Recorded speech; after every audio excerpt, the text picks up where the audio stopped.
एक दफा का जिक्र है, एक मुल्क में एक नेक दिल बादशाह हुकूमत करता था। पूरे मुल्क में जश्न मनाया जा रहा था क्योंकि बादशाह का एक बहुत ही खूबसूरत बेटा पैदा हुआ था। बादशाह ने अपने बेटे का नाम शहजादा उस्मान रखा। बादशाह ने अपने मुल्क के सारे नजूमियों को इकट्ठा किया और कहा कि शहजादे की किस्मत का हाल मालूम करें।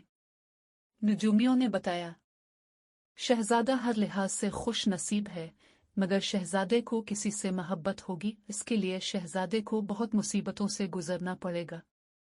बादशाह ने जब ये सुना तो उसने शहजादे के लिए एक बहुत बड़ा मीनार बनवाया और शहजादा वहीं रहने लगा। बादशाह नहीं चाहता था शहजादा किसी से मिले या किसी को देखे। शहजादा इसी बुलंद वबाला मीनार में पिलकर जवान हो गया। शहजादा तन्हा और उदास रहता।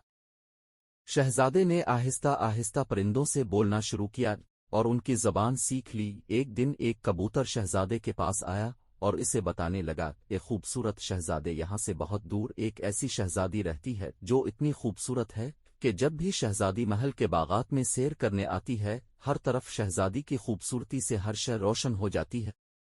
दूर तक शहजादी के वजूद से निकलने वाली रोशनी फैल जाती है। अगर रात का वक्त हो तो यूं महसूस होता है कि जैसे दिन निकल आया हो। इस शहजादी का नाम शहजादी गुलनाज है। शहजादा उस्मान ने जब ये सुना तो शहजादे में शहजादी को देखने की आरज़ू पैदा हुई। बादशाह शहजादे ने कबूतरों की मदद से एक रस्सी बनाई और इस रस्सी को मीनार से नीचे फेंका। शहजादा इस रस्सी की मदद से मीनार से नीचे उतर आया। कबूतर ने शहजादे को बताया कि एक उड़ने वाला घोड़ा इसका दोस्त है, हम उसकी मदद से शहजादी के मुल्क जा सकते हैं। शहजादा और कबूतर एक जंगल में पहुंचे। वहां पर एक तोता शहजादे के पास आया। वो शहजादे की खूबसूरती से मुतासिर था। उसने शहजादे से कहा, ए प्यारे शहजादे, मैं तुम्हारे सफर में तुम्हारे साथ चलूंगा। तोते ने शहजादे से कहा कि यहाँ से बहुत दूर एक गार है, वहां एक जादुई कालीन दफन है, वो कालीन हमें कहीं भी पहुंचा सकता है। शहजादा, कबूतर और तोता जंगल से गुजरकर एक खूबसूरत वादी में पहुंचे। वहां उन्हें एक उड़ता हुआ घोड़ा नजर आया। कबूतर ने घोड़े को शहजादे की सारी कहानी सुनाई। घोड़ा शहजादे की मदद करने के लिए तैयार हो गया। अब शहजादा उड़ने वाले घोड़े, तोते और कबूतर के साथ अपने सफर पर रवाना हुआ। शहजादा अपने सफर पर आगे बढ़ने लगा। शहजादा अपने दोस्तों के साथ एक ऐसी जगह पहुंचा जहां बड़ी बड़ी गारें थीं। तोते ने शहजादे को एक गार का बताया। शहजादा अंदर दाखिल हुआ। तोते ने एक जगह की तरफ इशारा किया। शहजादे ने उस जगह से एक संदूक बाहर निकाला। इस संदूक में एक कालीन था। शहजादे ने वो उड़ने वाला कालीन ले लिया। शहजादा अब कबूतर और तोते के साथ उड़ने वाले घोड़े पर सवार होकर शहजादी के मुख रवाना हुआ। शहजादा अपने दोस्तों के हमरा शहजादी के मुल्क पहुंचा।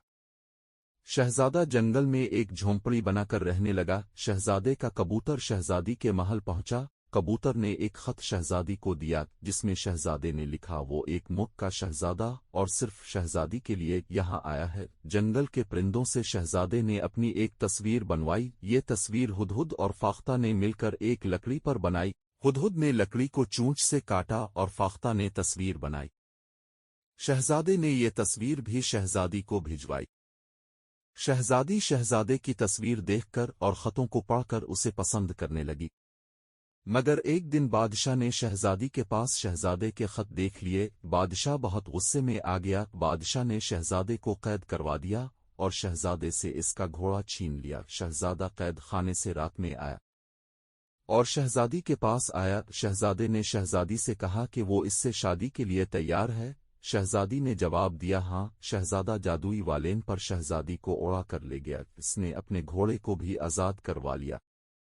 शहजादा शहजादी को लेकर अपने मुल्क आ गया, जहां बादशाह अपने शहजादे के लिए बहुत परेशान था। बादशाह ने शहजादे के शादी शहजादी से करवा दी और यूं शहजादा उस्मान को शहजादी गुलनाज मिल गई और वो हंसी खुशी रहने लगे। चैनल की मजीद ऐसी कहानियां देखने के लिए सब्सक्राइब